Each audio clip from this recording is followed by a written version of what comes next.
Já vimos por aqui, nas nossas conversas anteriores, que o óbvio não é óbvio, não é verdade? Então, pensando nisso, eu resolvi dar continuidade ao nosso bate-papo sobre especialidades.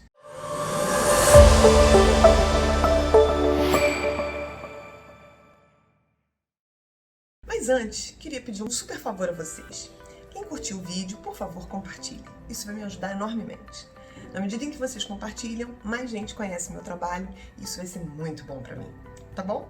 Num outro vídeo, que tá aqui ó, em cima, eu comecei falando sobre especialidades e abordagens. Então, fazendo essa distinção entre uma coisa e outra. Então hoje eu vou estar falando aqui sobre uma especialidade específica, que é a psicologia organizacional, que é esse contexto, ou seja, onde é que o psicólogo vai estar inserido? Dentro das organizações. Esse é o contexto no qual ele está inserido. Esse contexto cabe psicoterapia? Não. A psicoterapia, ela é do contexto clínico, ela é de uma outra especialidade, que é da psicologia clínica. Essa é a grande questão. Muitas pessoas confundem e acham que em qualquer contexto cabe a psicoterapia. E não é verdade. A psicoterapia, ela cabe dentro do contexto clínico. Por quê? Porque na psicoterapia a gente trabalha com um processo, onde eu vou estar mobilizando toda a estrutura do sujeito. E nesse processo de mobilização, eu vou, na verdade, estar tocando em questões muito particulares, muito dolorosas, e ele pode ficar extremamente mobilizado em termos emocionais. Então, eu preciso, na verdade, ter um espaço com todos os recursos para que eu possa acolher. Então, isso não cabe dentro de um contexto organizacional. E aí, o que o psicólogo, então, faz dentro do contexto organizacional? O psicólogo organizacional, hoje, ele tem um papel bastante relevante dentro do contexto organizacional, mas nem sempre foi assim. O psicólogo organizacional, inicialmente, ele era aquela pessoa que era o aplicador de testes, né? Ele era chamado para aplicar testes com que objetivo? Com o objetivo de escolher, a partir do resultado dos testes, a melhor pessoa, o melhor perfil para aquela função. Com que objetivo? Com o objetivo de minimizar acidentes de trabalho e aumentar a produtividade. Ponto. À medida que há uma evolução dos processos de trabalho, a nossa função ela também vai ganhando cada vez mais espaço. Por quê? Porque começa a se perceber que na medida em que você planeja, ou seja, cria estratégias para todos os processos, você ganha imensamente. Não só em questões relacionadas ao financeiro, mas em termos de tempo, ou seja, tudo acaba no financeiro, né? Se você ganha tempo, se você seleciona bem, né? Se você tem baixa rotatividade, se você tem profissionais bem preparados, então você com certeza vai ter aí grandes ganhos. E o profissional da psicologia, ele está preparado para isso.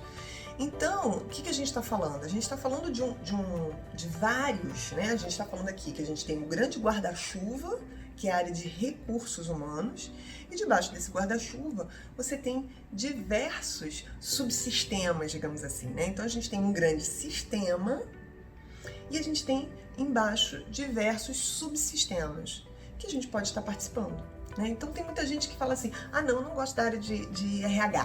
Você pode não gostar da área de RH, de recrutamento e seleção, mas dentro da área de recursos humanos, você tem a área de desenvolvimento de pessoas, você tem a área de treinamento, você tem outras áreas, você tem a área de saúde do trabalhador, você tem a área por exemplo, de projetos relacionados à aposentadoria.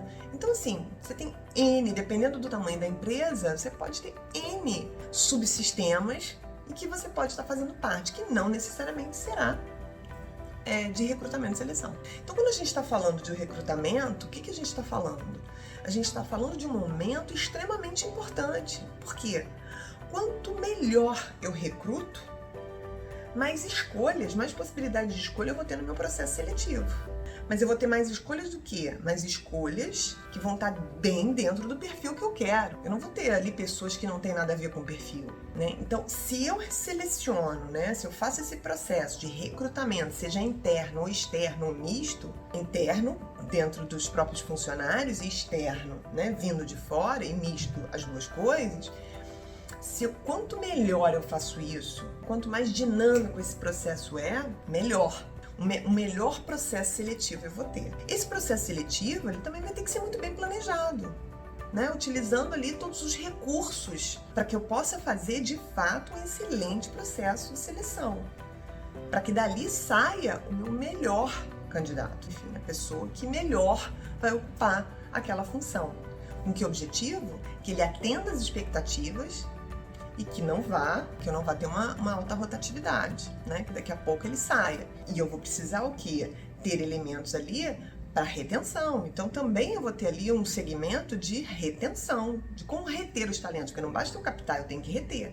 Então você veja que o psicólogo organizacional ele vai estar envolvido em várias questões.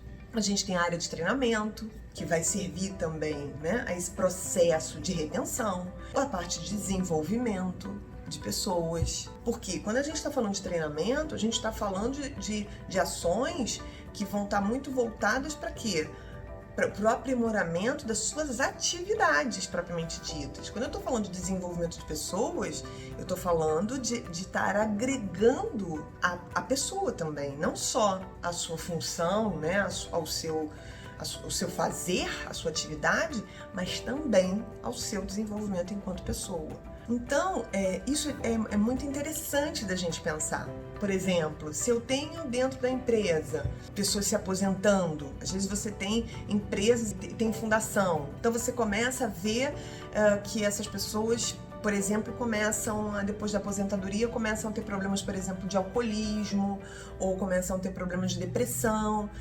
Então você pode começar a preparar essas pessoas para a aposentadoria, evitando que trabalhando um processo de prevenção e promoção.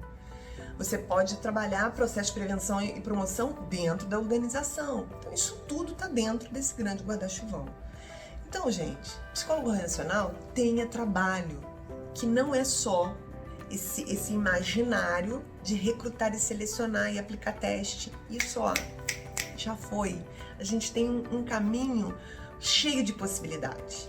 E quando a gente fala da questão que não cabe psicoterapia, porque não cabe mesmo, isso não quer dizer que a gente não possa acolher uma pessoa em sofrimento. Então, se essa pessoa procura a área de recursos humanos, há o acolhimento, a escuta e o encaminhamento, né? Eu vou estar acolhendo, mas eu vou encaminhar, porque não me cabe ficar ali alimentando esse processo, porque não é ali que vai ser cuidado isso. Então, se eu acho que precisa de um psiquiatra, um encaminhamento para o psicólogo, ou seja, encaminhar de acordo com a demanda daquele funcionário. Tá certo? Então era isso. Vamos compartilhar um pouquinho, né, dessas experiências aí, dessas especialidades, que a psicologia tem isso, né? Ela nos oferece, assim, um campo de possibilidades. O importante é que a gente se especialize, que a gente aprofunde os nossos conhecimentos, para que quando a gente entre na arena, a gente possa lutar com conhecimento, com o nosso conhecimento. Tá certo?